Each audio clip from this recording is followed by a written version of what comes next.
Allah Akbar. Nyalain bang. Dan dinyalakan mas. Udah. Oke, baik. Assalamualaikum warahmatullahi wabarakatuh. Waalaikumsalam warahmatullahi wabarakatuh. Selamat malam buat semuanya, sedulur dimanapun kalian berada. Berjumpa kembali tentunya di channel kesayangan kalian semua sedulur. Jadi seperti biasanya malam hari ini kita masih melanjutkan perjalanan kita yang misi kita pada malam hari ini itu akan mencoba mencari gerbang taman gaib. Betul. Dan semoga apa yang kita hadapi dan teman-teman semua yang ada di rumah segera dikabulkan oleh Allah Subhanahu wa taala. Mungkin kita berdoa dulu, Bang. Oke. Doa dimulai. Bismillahirrahmanirrahim.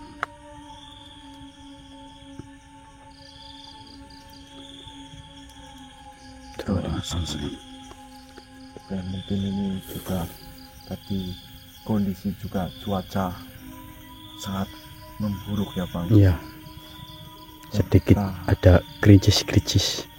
Dan alhamdulillah lagi kita sudah mendapatkan informasi di mana kita harus berjalan ke arah selatan. Betul kan ya Bang? Iya. Oke lur, simak terus lur sampai kita bisa menemui titik keberhasilan itu. Betul. Mungkin jika ada pergerakan nanti kita nyalakan lagi lur.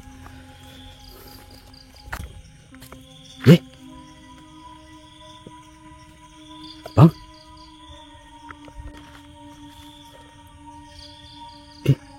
Bang. Gimana? Ini. Lihat tadi.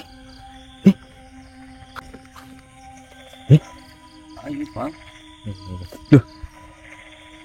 Ini ada yang beres sih Mas. Kita Bang.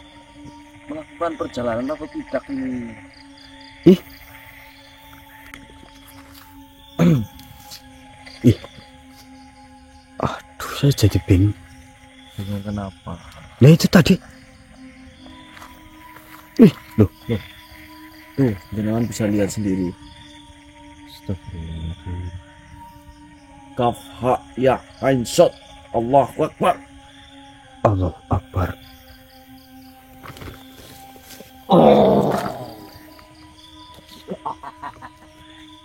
Rupanya kalian tertipu juga. Kenapa manusia?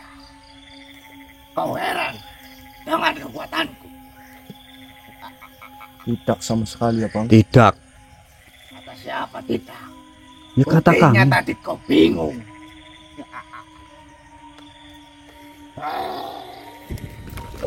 Akbar. Kenapa kau hanya bisa menjadikan saya hanya satu saja? Apa kau tidak bisa menjadi 10 atau 17? Tentunya bisa. Coba. Coba buktikan. Baiklah jika kau menantang. Allah Akbar. Sebenarnya kau ini siapa dan apa tujuanmu? Memangnya kau perlu tahu siapa diriku. Jika kau tidak mau memberi tahu kepada kami, maka kenapa kau harus menyerang kami seperti ini? Tentu saja. Aku ingin menghalang kalian semua. Apakah tidak ada kerjaan yang lain begitu ya Bang? Pengangguran kali itu. Nganggur kamu ya? Itu tugas yang saya jalani. Tugas apa sekolah? Iya. Allah Akbar. Bang.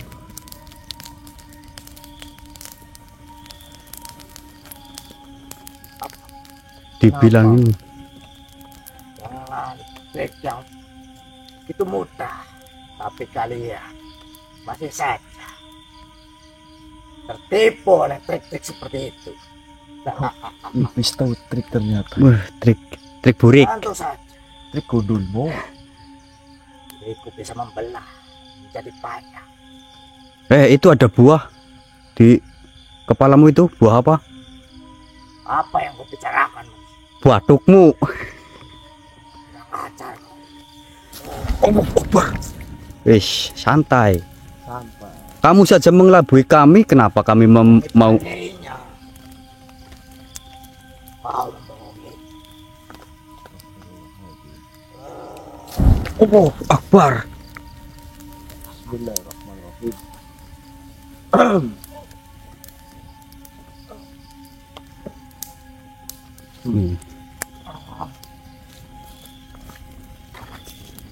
Ya apa sebenarnya diri? Manusia lah. Kami manusia.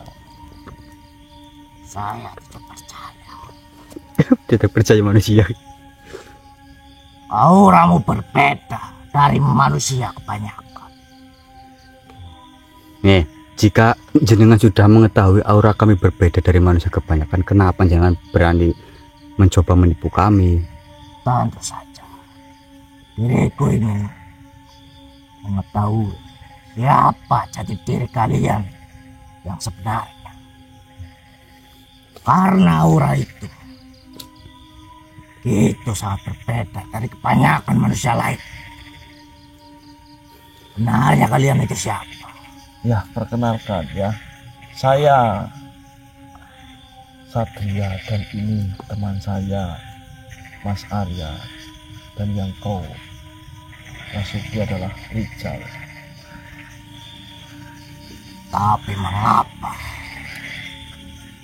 aura kalian berbeda dan memiliki banyak energi yang sangat kuat? La ilaha illallah.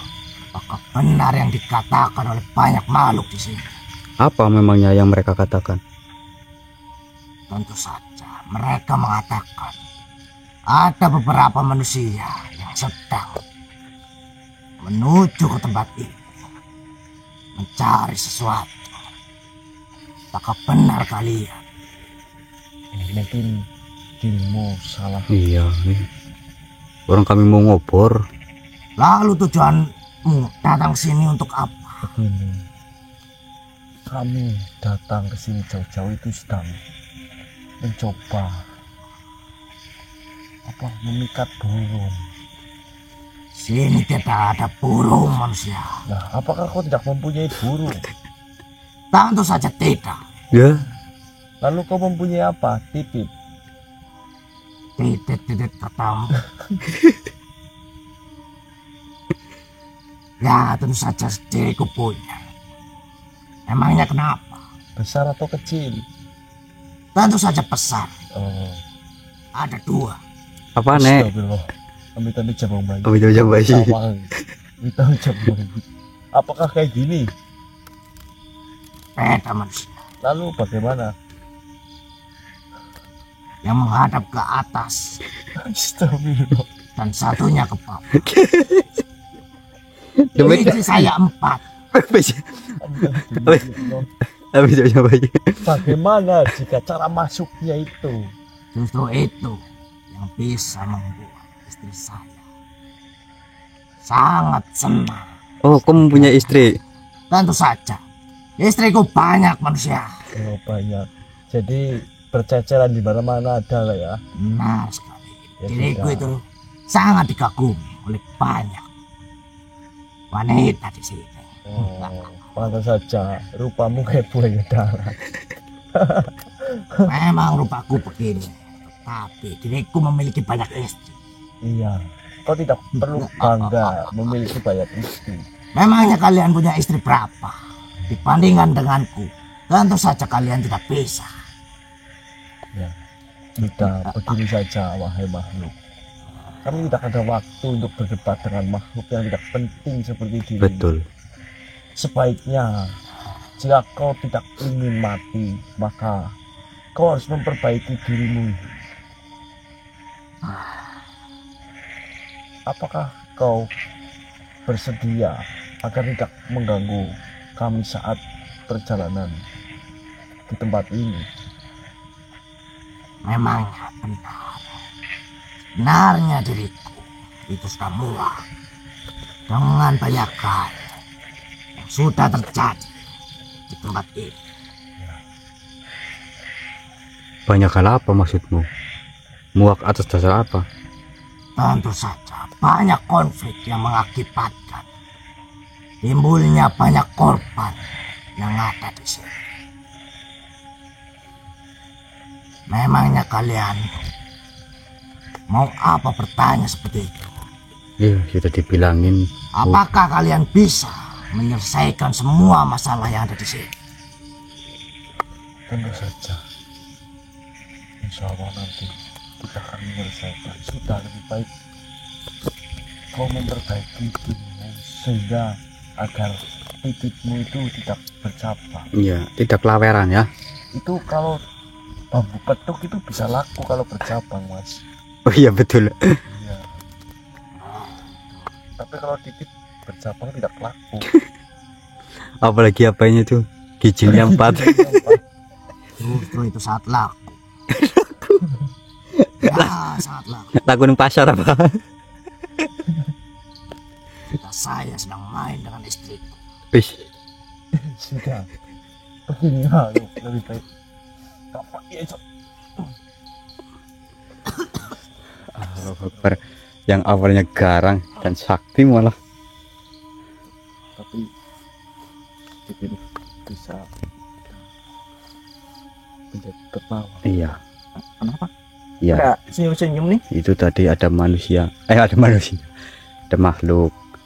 Biasanya kan kita dengarkan makhluk itu kan berkepribadian ganda. Ah. Kalau ini bukan, yang ganda itu bukan pribadinya.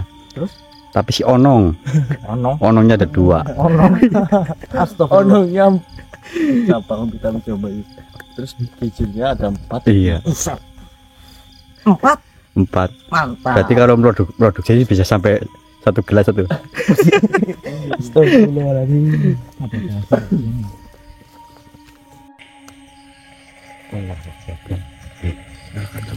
Udah mendengar suara kemerincing begitu, Bang. Iya kok, ya sedikit.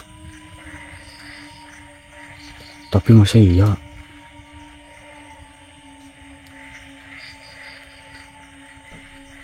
Allahu Akbar. Masya Allah. Assalamualaikum.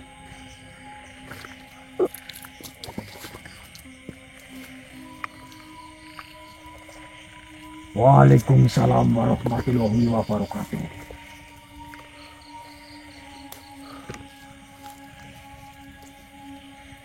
Mohon maaf, dengan siapa saya berbicara, Tuan? Sebelumnya, silakan duduk manusia. Baiklah, Tuan.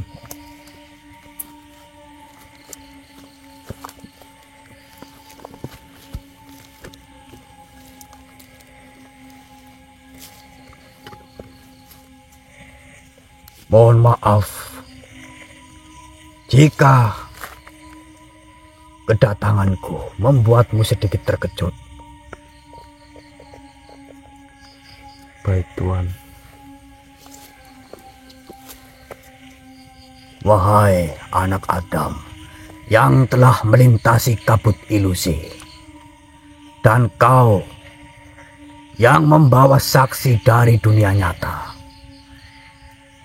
ketahuilah, langkah kalian telah menyentuh tanah warisan darah yang tak tertulis.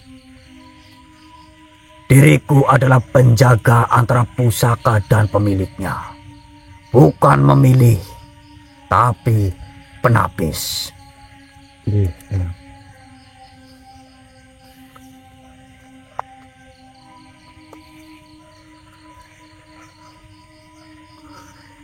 Perkenalkan manusia,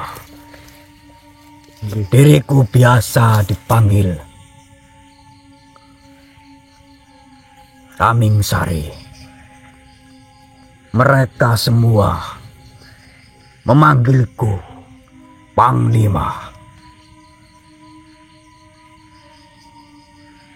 Perlu kalian ingat,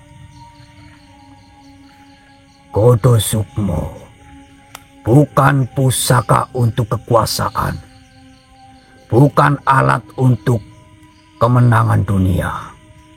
Ia adalah nadi dari kehendak Tuhan yang ditanam dalam ruang kosong semesta. Barang siapa menyentuhnya dengan ego, maka ia akan musnah dalam pantulan dirinya sendiri.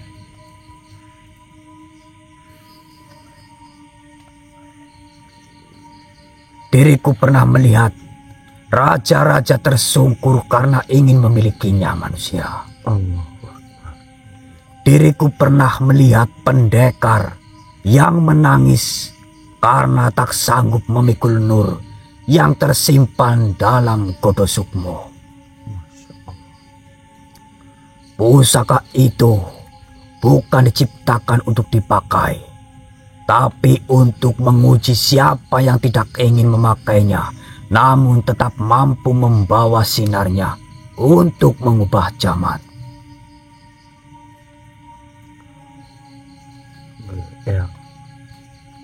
Dan kau, apakah dirimu satria? Namamu telah disebut oleh mereka yang telah tiada, dan namamu telah ditulis dalam cahaya yang tak bisa dibaca oleh pena. Tapi ingat, ujian sejati bukan di luar tempat ini.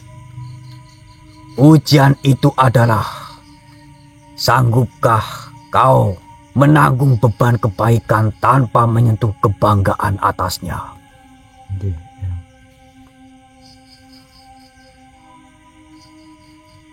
Jalan kalian akan membawa luka, akan membawa kematian kecil dalam setiap langkah. Tapi jika kau tetap menunduk, tetap menyebut namanya saat semua gelap, maka bukan engkau yang memiliki pusaka itu, tapi pusaka itulah yang akan memilihmu sebagai pemilik dari cahaya yang tak bisa dipadamkan.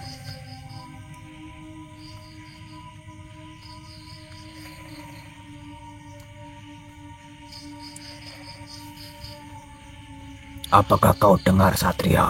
Nggih, Eyang.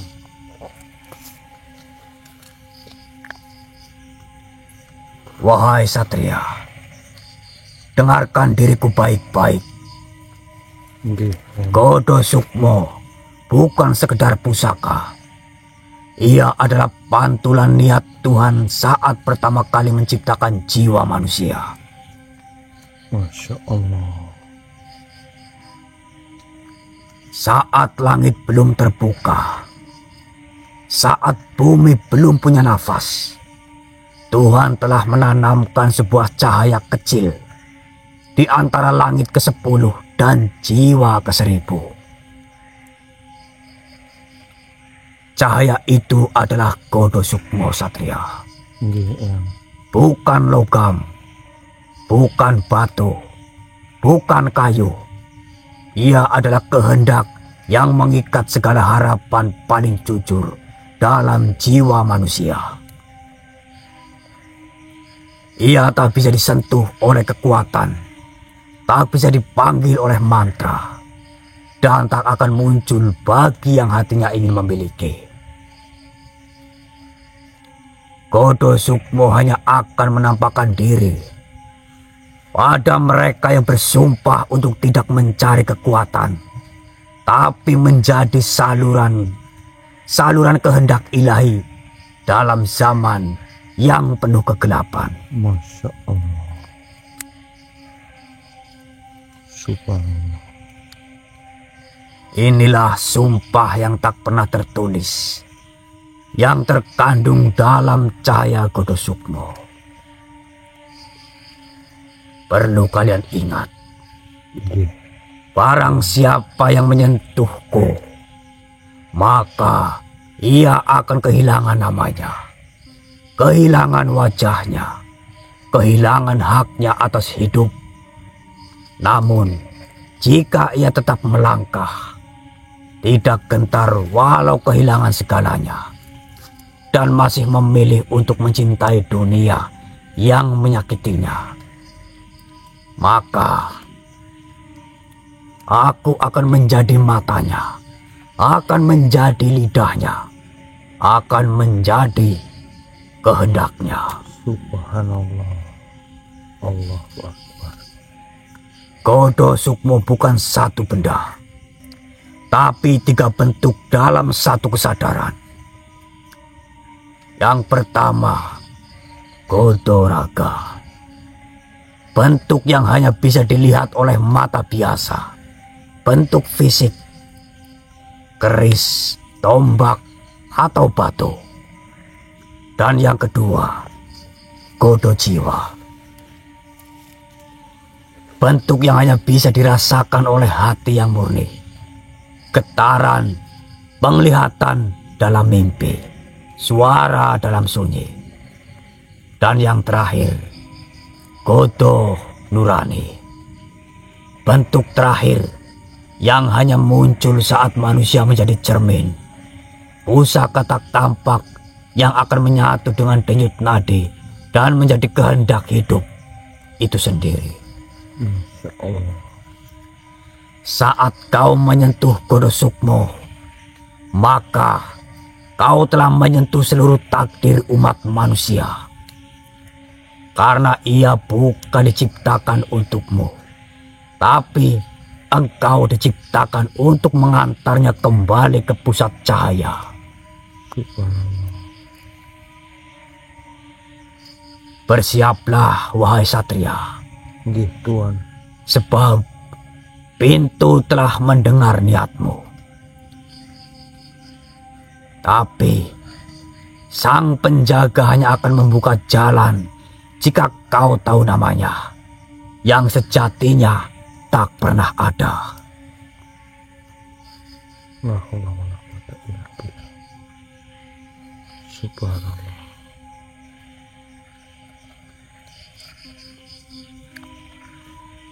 Wahai anak-anak zaman, diriku berharap kau mendengarkan perkataanku. Nggih, baik Tuan. Sebab pusaka yang kalian cari bukan sekedar warisan kekuatan, bukan benda sakti yang ditanam di bumi, tapi ia adalah rahim kedua penciptaan.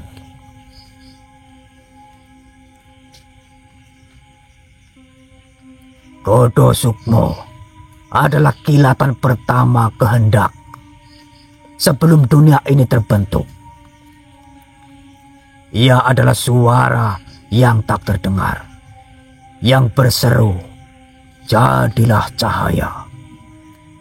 Dan dari seruan itulah seluruh lapisan langit dan bumi diciptakan. La haula wala quwwata illa billah. Pusaka itu disimpan tidak hanya agar manusia bisa menemukannya, tapi agar manusia kembali mengingat dari mana ia berasal. Ia adalah satu-satunya pusaka yang bila disentuh oleh ruh yang ikhlas akan membangkitkan suara dari seluruh makhluk. Jin, manusia, malaikat, bahkan yang sering kalian hadapi, yaitu iblis. Nggih, Tuan. Dan membuat mereka bersujud bukan pada benda, tapi pada kehendak ilahi yang mengalir darinya. Jika engkau benar menyatu dengan Godo Sukmo, maka dunia akan gemetar, langit akan mengeluh, dan bumi akan berderak. Sebab pusaka itu bukan untuk mengalahkan musuh, tapi untuk menyentuh akar kehendak zaman dan mengubahnya. Godo Sukmo akan membuka 2 jalan. 1 menuju kebangkitan dunia dengan terang, dan 1 lagi menuju kehancuran yang sunyi, yang tak memiliki suara, namun menghapus segala bentuk kehidupan perlahan-lahan. Subhanallah. Bersiaplah, sebab bukan engkau yang akan memilih Godo Sukmo, tapi pusaka itu yang akan memilih apakah dunia masih layak diselamatkan atau tidak. Subhanallah.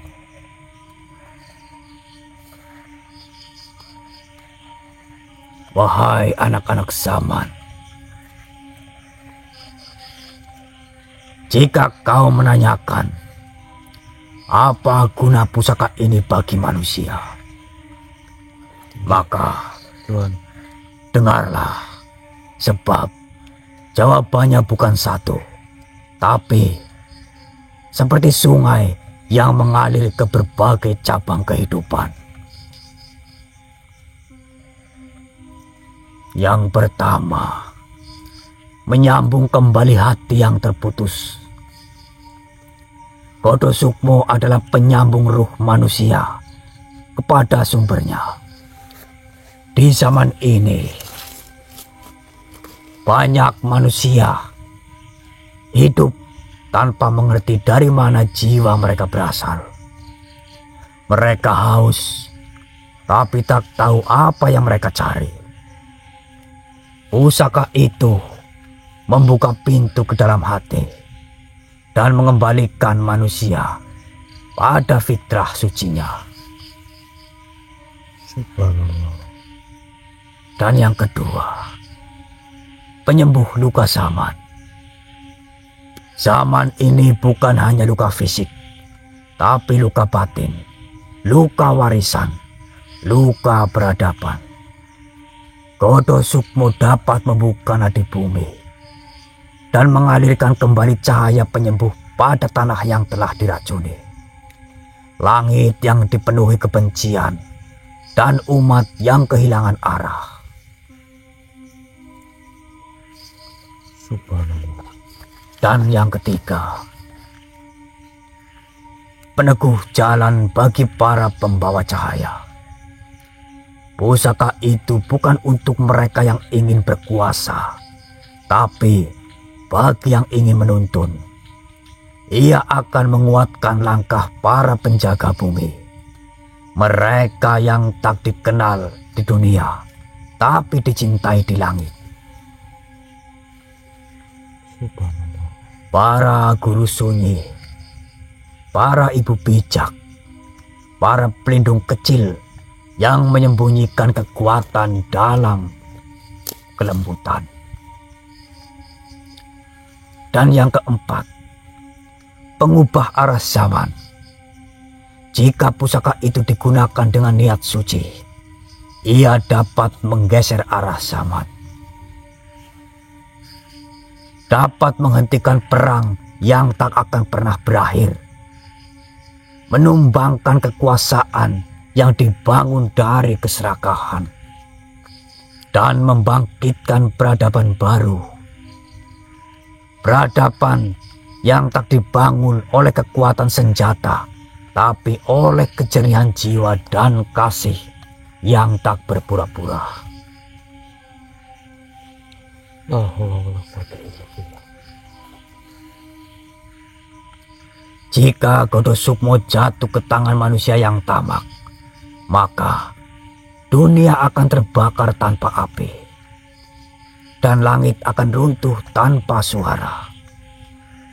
Tapi jika ia menyatu dengan jiwa yang jujur, maka bumi akan mengenal kembali taman-tamannya, dan umat manusia akan ingat siapa diri mereka sesungguhnya.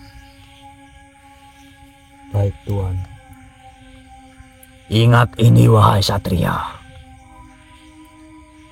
Kemanfaatan Godo Sukmo tidak diukur dari seberapa besar dunia berubah, tapi dari seberapa dalam kau berubah untuk dunia.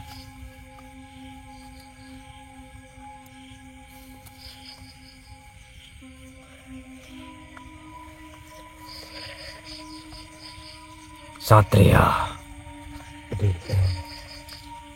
kau menyebut dua kata yang lebih tua dari sejarah, lebih dalam dari makna, dan lebih tajam dari segala pusaka.